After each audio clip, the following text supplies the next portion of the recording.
We return to the shakeup at the top of the Trump administration with the firing of Secretary of State Rex Tillerson and the appointment of the current director of the CIA, Mike Pompeo, to replace him as America's top diplomat. We get three views now. Nicholas Burns served 27 years in government, much of it at the Department of State. He was U.S. ambassador to NATO and to Greece. He's now at Harvard University. David Ignatius is a foreign policy columnist at the Washington Post, and David Shedd served as acting director of the Defense Intelligence Agency during a 33-year government career. He's now a distinguished fellow at the Heritage Foundation, a Washington think tank. And gentlemen, we welcome all three of you here today. David Ignatius, I'm going to start with you. You're reporting. What does it tell you about why the president made this decision?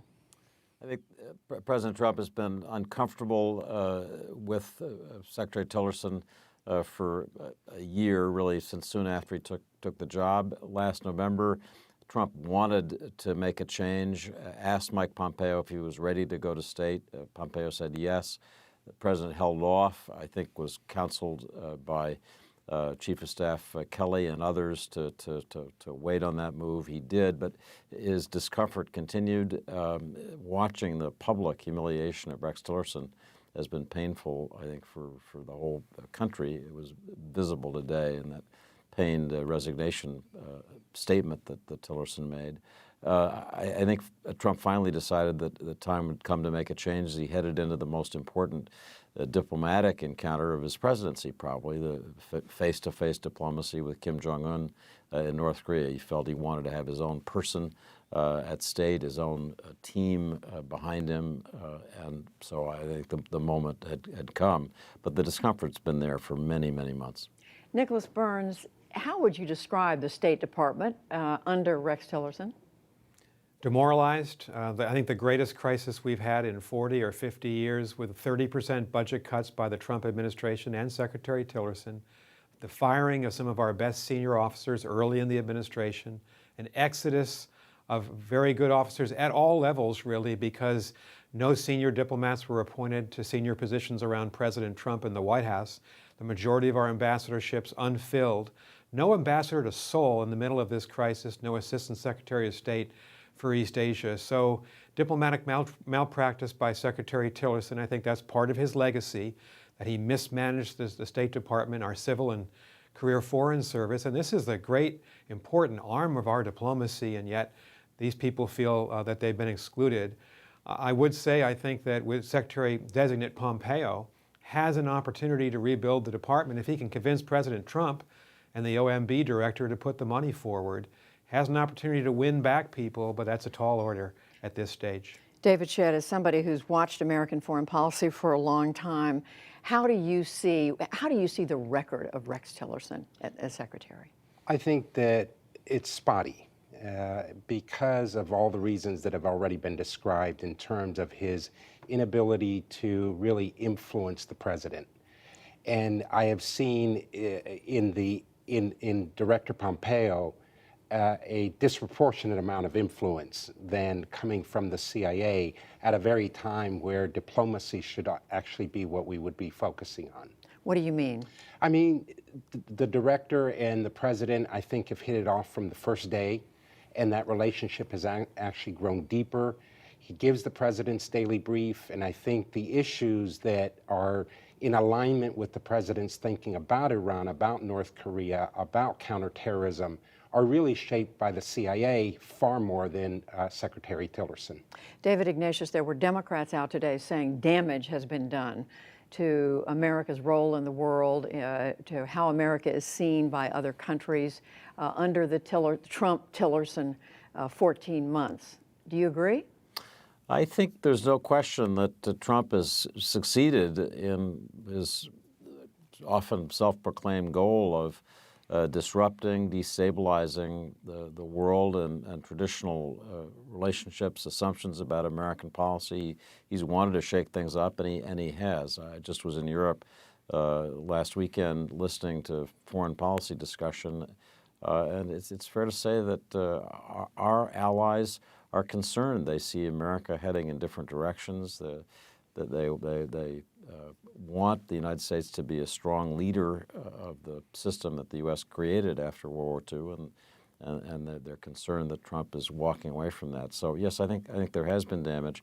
I think it is important that any president, President Trump included, have a Secretary of State who can speak confidently for the president, who everybody around the world knows speaks on behalf of the president with his voice in effect. Rex Tillerson couldn't do that. That was part of his problem. In that sense, it's better to have a secretary who can have a consistent, straightforward expression of policy, especially as we head into these very delicate negotiations with North Korea. And Nick Burns, you were saying a moment ago there's an opportunity for change with Mike Pompeo coming in. How so? What kind of change should we look for? Well, first, in what David Ignatius just said, I think all of our recent secretaries of state would say that they were successful when they had the support of the president. They have to have the support of the president, or else you don't have credibility overseas. So if Mike Pompeo is seen as someone in whom President Trump has great confidence, and if President Trump can be consistent in exhibiting that confidence and not undercutting Pompeo the way he clearly undercut Secretary Tillerson, then I think Secretary Pompeo, Secretary-designate Pompeo, has a chance to be an influential Secretary of State, and he'll be more effective around the world if people think he's speaking for President Trump. Two issues, Judy, to watch out for. North Korea is by far the most important issue right now. Secretary-designate Pompeo, I hope there'll be speedy confirmation hearings. We need him out there. I hope to go to Pyongyang before the summit meeting to see if the North Koreans are really serious. I support what President Trump's trying to do through diplomacy, turning toward it, but you have to have it well prepared. And Pompeo's been a noted critic of the Iran nuclear deal. That could spell bad news for those of us who believe that we should continue with the Iran nuclear deal. That will exacerbate our problems with Europe and the rest of the world. So David Shedd, how do you expect to see policy change or be reconfigured in some way, whether it's North Korea, Russia, Iran? I think that the ability of Mike Pompeo, both now in his director of CIA role and now as Secretary of State, should he be confirmed, will give the president truth to power. And I think he will do that as a result of the relationship that he has. And so on those key countries that you mentioned and topics that are associated with that, I think Secretary Pompeo will tell the president when he's off the mark. And I think it will be taken in the kind of relationship that they've built over the last 14 months. What does that mean, say, for North Korea? I think he will tell the president that ultimately the eye on the ball is denuclearization of the Korean Peninsula. And that nothing short of that, and with all that goes along with that in terms of having the capability to attest to the fact that Kim Jong-un is denuclearizing the peninsula, will be something that he can drive President Trump to accept as an outcome, and nothing short. David Ignatius, what would you add to that with regard to North Korea? And what about U.S. relations with Russia, where the president seems to resist wanting to give a full-throated criticism of Russia's role and more? People are calling for him to condemn Russia's activities, not just in the election, but Syria and on down the list. If Mike Pompeo is a trusted representative, trusted emissary for President Trump, as was suggested a moment ago, the idea of going to Pyongyang to begin to set the table for the conversations is crucial. Pompeo's thoroughly read into the intelligence about the Korea situation, obviously. I just should note, with Tillerson on the way out, the intellectual architect of this idea of engagement with North Korea, establishing the conditions for negotiations was Rex Tillerson's work. He took it very seriously. The president is now benefiting from the work that was done. Russia is the biggest unasked question for the administration. They haven't really gotten to the point of thinking clearly about strategy. Again, that's something that Pompeo ought to be able to drive because the president will listen to him. The president has to look Russian aggression and mischief in the eye and begin to deal with it. Otherwise, we're just, as a country, we're going to have an increasing problem. As you said, irony with regard to the approach, diplomatic approach to North Korea. But Nick Burns, how would you measure a change in the U.S. approach to Russia at this point? Well, there's an immediate question, Judy. Probably the next 24 hours, the British Prime Minister will very likely tell the House of Commons tomorrow that it was Russia that engineered this nerve agent attack in Salisbury, England. The United States has to stand squarely behind Britain. Britain may go to the NATO alliance, not to go to war with Russia, but to exact further sanctions against Russia. And the Trump administration, including the president this morning, very Delphic about what they're going to do in supporting Britain. I think there's only one answer. We have to be behind Britain and lead the NATO alliance to deter Putin from any further such attacks. There's also, of course, the invasion of our election in 2016, the conspiracy to undermine our election.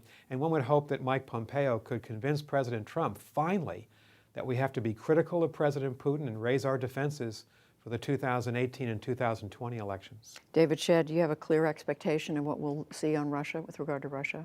I think that Mike Pompeo, coming with the knowledge that he has of working at CIA, about the active measures that the Russians have been involved in for decades, and most recently using the means of technology, that in fact he will, as Nick suggests, be able to reach the president with the high impact of what those active measures are by way of intromission into our political system and undercutting democracy at a full scale. Does that mean taking a tougher line? It absolutely means taking a tougher line. It's recognizing that perhaps in Italy, in their elections, for example, calling it out in terms of the constant Russian efforts to divide and conquer NATO by way of their activities, the support for the Baltic countries, and you can go on and on. And just finally and quickly, David Ignatius, a word about the incoming CIA director or the designate, Gina Haspel. What do we know about her? What should we expect? Gina Haspel is a career CIA operations officer. She has been in some important and sensitive positions. One that's going to draw a lot of controversy is her role running a black site for detention and interrogation in Thailand. It's really important and worth noting that she will be, if confirmed, the first woman director of the CIA. That's a big position. It's a significant glass ceiling that's been broken. She'll have, I think, strong support of the workforce and probably support from people in the Obama administration who know her and worked with her. And Nick Burns, 20 seconds. A very significant appointment. What the president needs is a tight national security team. He has a star in Jim Mattis. If Mattis, Pompeo, Haspel can work well together, then the president ought to listen to them, because the president has not been an effective president so far in his presidency with the rest of the world. Well, this was a day when eyes were riveted on this president and the changes he is capable of making. Nick Burns, David Ignatius, David Shedd. Gentlemen, thank you all. Thank you, Judy. Thank you.